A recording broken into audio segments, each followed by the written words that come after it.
You're welcome back to Thursday's football show. Nathan with you this evening, and I'm joined on the line by the former Republic of Ireland under-21 manager and, of course, former manager of the Republic of Ireland senior team on a couple of occasions as well. Noel King is with us this evening. Evening, Noel. Good evening, JP. How you doing? Yeah, very well. It's been a typical 24 hours of reaction, I guess, to the Republic of Ireland. Extremes on both sides. Those pro-Stephen Kenny feeling that there's really positive signs in terms of the style of football, the way the squad is progressing, the young players coming through. And on the other side, they're looking at the results and no goals in 4 games, no victories in his 5 matches so far. And is there actually anything to be positive about? Where do you sit in it all? I sit there just supporting Ireland, to be honest. I want the Irish team to do well. If Stephen's in charge, I want him to do well. Whoever's in charge, I'm just like an ordinary fan. You know, Stephen has come into the job with big expectations. A lot of them put on himself maybe at times by saying he was going to change the game and change the way we play.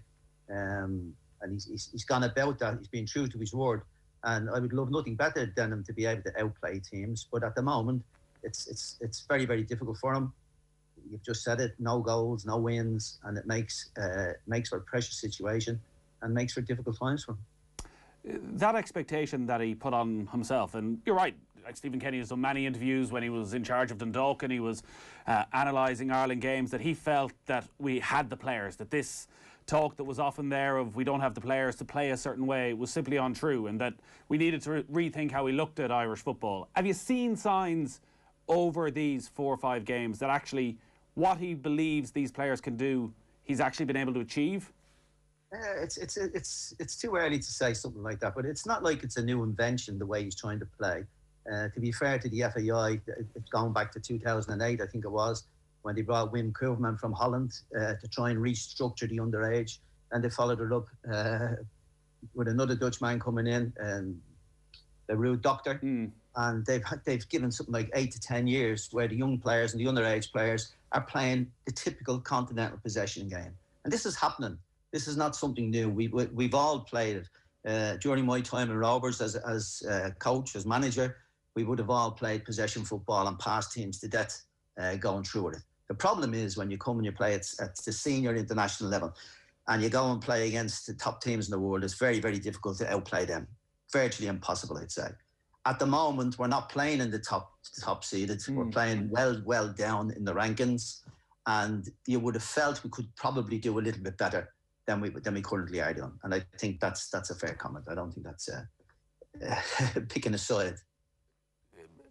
It sounds strange. I don't know if you feel you can separate the performance and the result, because Ireland were creating chances out there. Somebody just has to take one at some stage. But in terms of what Ireland have been doing tactically, and then as you say, at underage, and these players have come through a system, particularly the 3-4 teenagers and 20, 21-year-olds have come through last night as well. Like, are you seeing something very different to a year ago under Mick McCarthy, to 2 years ago under Martin O'Neill?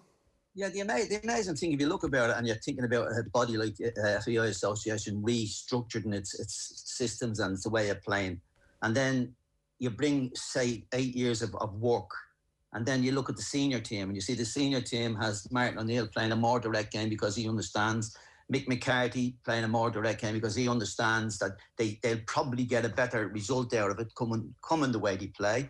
And then you see where we are now.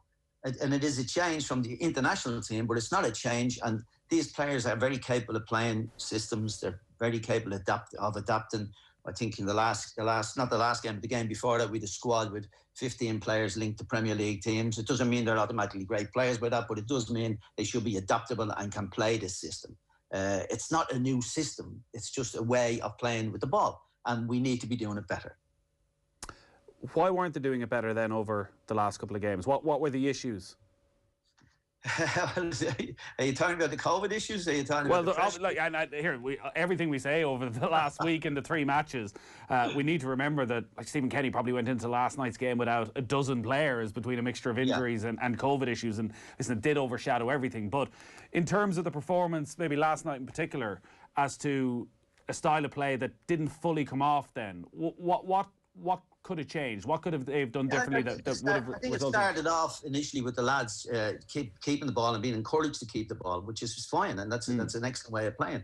But sometimes the opposition, and in all of these games, there have been large spells where the opposition are quite prepared to let you play and to let you have the ball deep in your own half or coming to the halfway line without putting any pressure on you. So it's in these situations that it's playing without pressure on you is easy to keep possession. Where it really matters is when you start getting into the opposition's half, when you start getting into the penalty area of the opponents, and you see people having the courage to show for the ball, people being able to give small little deft passes, supporting, creating angles, going down the side of a defender, making runs in behind defenders. All this sort of stuff needs to come in. Now, that's as you're developing a new team, that's virtually impossible to do on 3 days preparation for international football. That's a very, very difficult thing to do. That's not to say they haven't made progress. I would expect them to make progress, but given the opposition that we've played against, I would have expected us to be scoring goals and winning some of them games, in all honesty. And I think Stephen came out this morning and said that himself. I think he was saying it wasn't acceptable. What you're talking about there inside the final third and dangerous possession then for an attacking team. Did Ireland not have quite a few spells of that over the last few games, or actually they did try to do things slightly differently, that it wasn't just pinging crosses into the area the whole time, that there were nice little passages of play that did create opportunities? In fact, even if you look, two of the best chances were two of the full-backs, Matt Doherty and Enda Stevens, right inside the penalty area, something we probably didn't see too often of previously. No, I did say that there was improvement and signs of improvement. But for me, Finland over the two games, Finland were far better at playing possession football where it's most difficult. That's in the box and outside the box, areas where are crowded by opponents and crowded by our own players at times. And I don't think we got crosses, we got flick-ons, we got opportunities from that sort of stuff, rather than creating and carving chances out in the areas I'm talking about. But that will come, I imagine. But I just feel, you know, it's winning football. It's always about winning, and it's very difficult to take that we've had 5 games and not had a win. The lack of goals is a huge concern, and it's not just over the last 4 or 5 games. This is going on for the last, well, really since Robbie Keane retired. But looking at the last 3 years, I think now it's 19 competitive games, and one forward has scored a goal in those 19 competitive games. What can you do differently? Because you think back of the 3 games, like Conor Horan has to take that chance over Slovakia. Shane Long has to take the chance on Wednesday. There's 2 or 3 again hitting the woodwork, wonder saves from the keeper last night. Is it just a little bit of luck, as Darrell Horgan said, bouncing in off someone's arse at some stage and you take it from there? Or do we need to approach it differently? Well, no, you can still play it the same way. But if you're the manager there and you're at a club, you're able to apply pressure to players. You're able to have more time to work with them, to work on the things. If they don't perform, you're able to pick players and leave them out. But international football is different. They're coming from different setups. They're coming from different systems, and it's very much short term. Over this particular period, we've had 3 matches in something like 8 days, which doesn't allow much time for training or sessions or anything like that. So it is very difficult, but it hasn't worked for us. And I'd love to be able to, you know, as you go through in my career, the amount of people that you can blame for not scoring and not scoring and not scoring, and you know you've done a good game, or you've had more possession or been the better team and you lose. Well, the reality is you're judged on losing. And that's the way the game is. You're judged on losing. And unfortunately, the amount of potential income that we've lost with losing the Slovakia match, if we were to get relegated out of this group again, my God, the amount of money that we would lose there again would be significant, and it wouldn't help us develop the way we want to develop. You sound quite downbeat then in terms of the financial side of things and the resources that might be needed to get Ireland competing with that top tier over the next few years. I'm downbeat. I mean, the FAI, in fairness, over the last while hasn't been a very upbeat association. The team would normally give us a little bit of vigour, but it's a little bit of bite. I don't want to say put them under pressure, because Stephen has been putting up the opponents under pressure and doing quite well in that phase of the game. But it's a difficult time for Ireland, and unfortunately, without a win, you have to be downbeat, don't you? Stephen Kenny has said quite often when he's been discussing tactics and style of play that you know, he is pragmatic. He's not afraid to change things. He's not set to one style, whether it at some stage means changing to 3 at the back, changing his tactical setup completely. When you look at the 4-2-3-1 of the last few games, is that a style you feel that is working? Or when you look at the individuals, provided there's no COVID issues and injuries, hey, if you were setting up that team, how would you approach these matches with the players that are there? I've played these I've managed these teams. I've played 4-2-3-1. As I said to you, it's a system that's out there. The harsh reality is the expectations of Ireland is massively, massively overhyped. We're a small little country. We don't have a proper full-time professional league. The facilities in Ireland are atrocious around the League of Ireland, and we have ambitions of English rather than ambitions from Ireland. That's just the way we are. We're the poor relation of sport. League of Ireland Soccer, the GAA, the rugby, they must be delighted at the moment. Some, not them all, but 1 or 2 of them would be delighted that we're struggling. And I said, I just find it sad. But our players, as you said, are playing in England in the Premier League. There's a good chunk of that squad, particularly at the first few weeks of this season, who are playing well in the Premier League, in, as some would argue, the best league in the world. So other countries of similar size, like Iceland are often thrown out there, have achieved and have overachieved. So should we not be actually thinking like that, that yes, there's any amount of issues and like God knows where we are going with the FAI and the debt and that side of it. But I think in the past we have overachieved, but it wasn't playing in a possession game. With Jack Charlton, we overachieved. Mick McCarthy qualifying for Euro finals. Martin O'Neill qualifying likewise. That was an overachievement for me.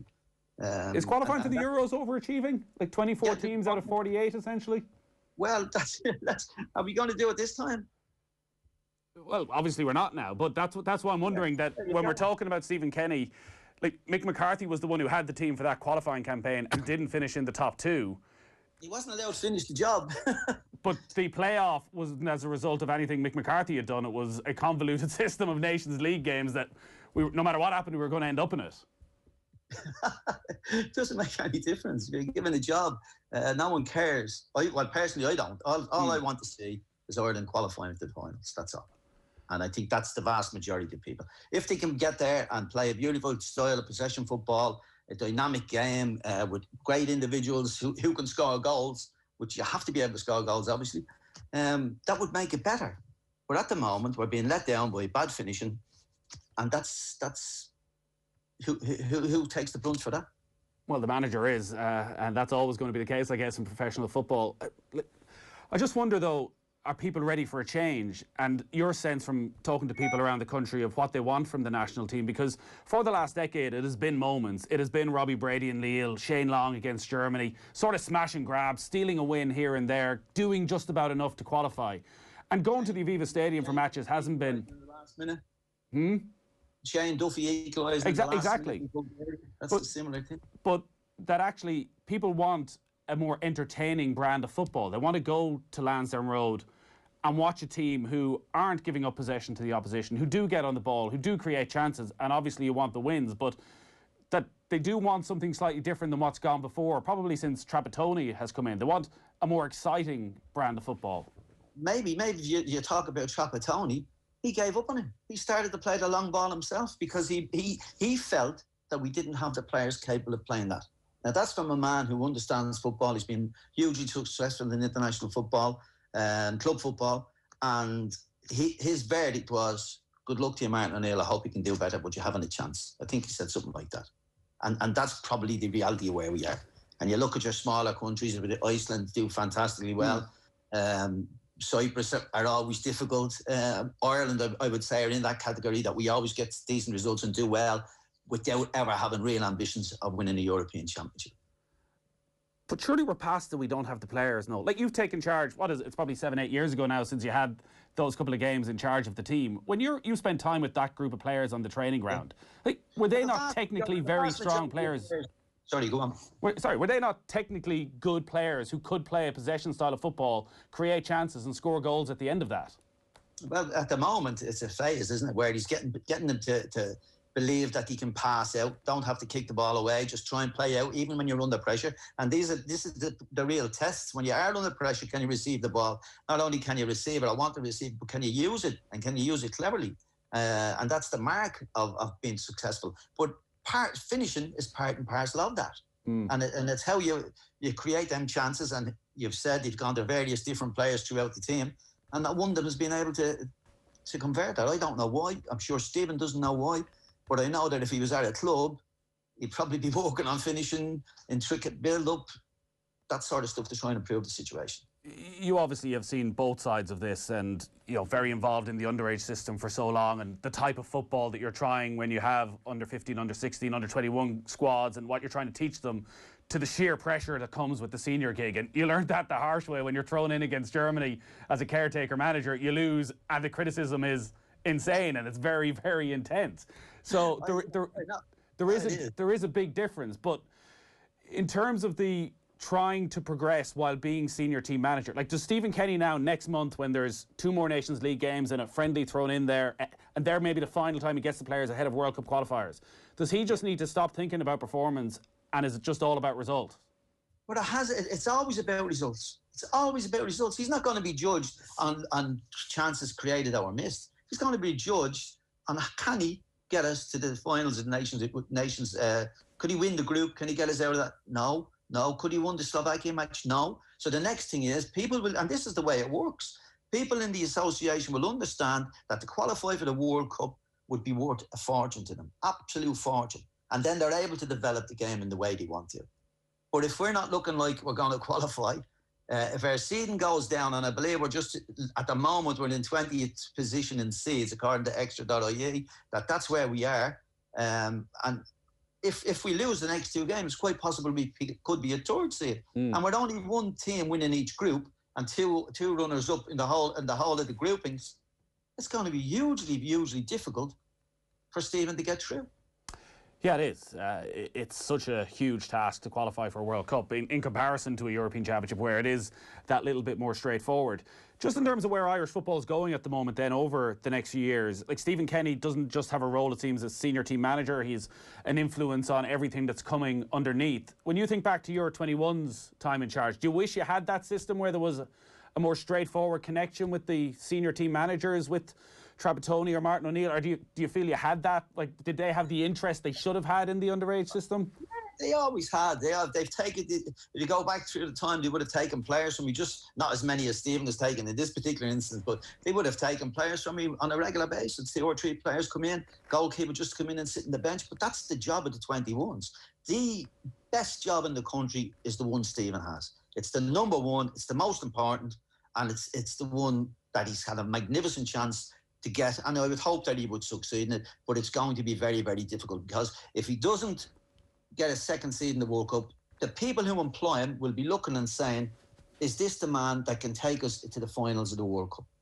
And that they will have to put their hands in their heart, look at the performances that he's given, not in club football, in international football, look at the results that are there and make a judgment. Yes, keep going, we'll back you in the group, or no, we will go and pick somebody else to perform for us in the World Cup qualifiers. One of the issues that he has is that he has a good group of players that are that sort of 28 on group. I think you look at that sort of class of 92, as you might call them, of Jeff Hendrick and Robbie Brady, and then there's a big gap to the under 21s who are coming through, and he's spoken at times of that lost generation of 5 or 6 players who didn't, 5 or 6 years where players didn't come through. You would have seen a lot of that generation at 21s level. Why didn't that generation come through? What was wrong in the system that? Well, I was with that generation with Brady and Duffy and Hendrick, and we were so close to qualifying, it was beyond belief. In actual fact, did well, performed well. When we started, we were bottom seed 10 years before it started, and then by the end of that, we had moved our way up, which has helped Stephen, which has helped everybody, because the seedings grew. But I don't know what it is, but you get a certain time. And this looks like a time where it's coming. They're still only 19, 20. You get a certain time where a group of players just come together, a golden era, if you like to call it, or silver era, depending on what country you are, maybe even bronze, which would be great. But they just happen, and it comes together, and then you need somebody to gel them, pull them together, and make it happen. And that's what happens in football regularly. The unfortunate thing is that we're a country. It's international football. You can't sign players. Someone purely can't just go out and replace them. You have to play with the hand of cards you're dealt. And that's the most difficult part. You look at Germany. Germany have a couple of... They'd have 4 teams who beat us. and that's without exaggeration. And I don't mean that in a bad way. I just mean that the size of the country, the quality of their leagues, the number of clubs they have playing football, the number of players that they have is absolutely incredible. And go on. Just on the lack of goals then, Noel, because you look at the strikers that are available at the moment, and like Dave McGoldrick was brilliant over in Slovakia, but he doesn't score a huge amount of goals for Sheffield United. His role is to create and to open up opportunities. Likewise, Shane Long's record at club level hasn't exactly set the world alight over the last few years. Aaron Connolly is slowly getting into it. Richard Dunn was on last night making the point that like, Robbie Keane is there. He's still around. He's not involved in the management setup, but the amount of goals he scored, the knowledge he has, surely he could bring something to it. Do you look at those players and think actually getting the right person in could coach them to take those chances, or actually, as you say, is the time so little that you're just relying on somebody coming in who will have that talent naturally? Yeah, you're probably right in the last thing you say, that the talent is naturally there. Could Robbie Keane help? You'd imagine he could, but I could never see Stephen going back now and asking Robbie to join him, given that he didn't take him in at the start. So I don't see that as a runner. I see it as a red herring, and it's not going to happen. I'd be shocked if it happened. Right. But is he capable of doing it? Well, we probably have had no better striker than Robbie, had we? In fairness to him. No, that's for sure. Just before we finish up, Noel, to finish on a positive, who were the players over the 2-3 games who stood out, who impressed, who put their hands up for that World Cup campaign coming up next year, who've stepped in and taken their chance? I know most of them of the older 20. Anybody over 22 I probably know and I've had. The standout for me has been Malumbi. I've known about him for a number of years. I've been told loads. The underage managers love him. Great attitude. I see him now. I've seen him a little bit in action, but I've seen him in action at the highest level. And you'd have to say he's going to be around for a while. That's for sure. Noel, great stuff. Thanks a lot for taking the call. All right. Thanks a million. You're welcome. See ya.